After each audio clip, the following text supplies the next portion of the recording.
Hi, I'm Riva with Makeup Designery. Simplicity was the catchword of the 1940s. Women were being called upon to do a lot more during this decade. Therefore, the makeup we saw was a lot more clean and natural than it was in the 1930s. Ava Gardner, Lana Turner, and Rita Hayworth are all classic examples of beauty makeup that we saw during this era.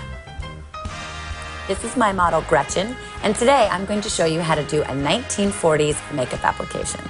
The first step, as always, is prepping the skin. And to do this, I'm using mud primer and one of my sponges. I'm just evenly applying this primer all over her face. So I'm going to mix WB3 and CB2 together to get her skin tone. I'm using the 940 foundation brush. I usually start by applying right under the eye and moving outward.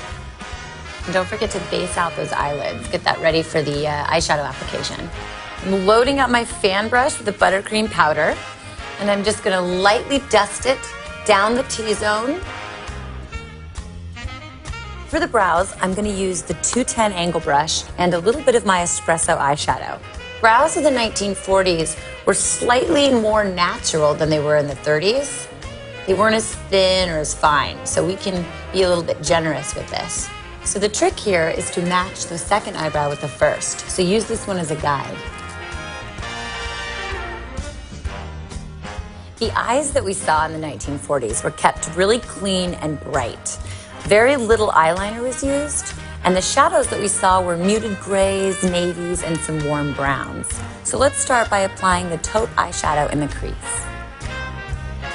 I'm starting by applying the shadow to the outer corner of the eye and blending it over the lid.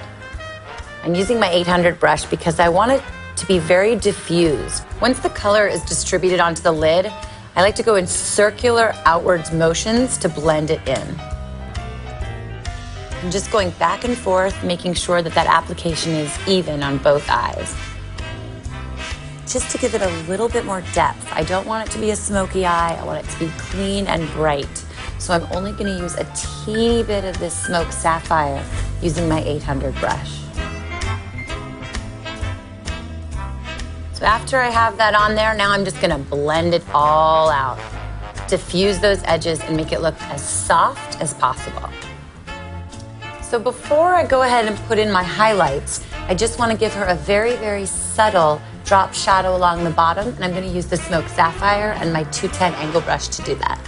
I like to start at the outer corner and hug the bottom lash line as much as possible. And same to the other side. Starting on the outer corner, working your way in.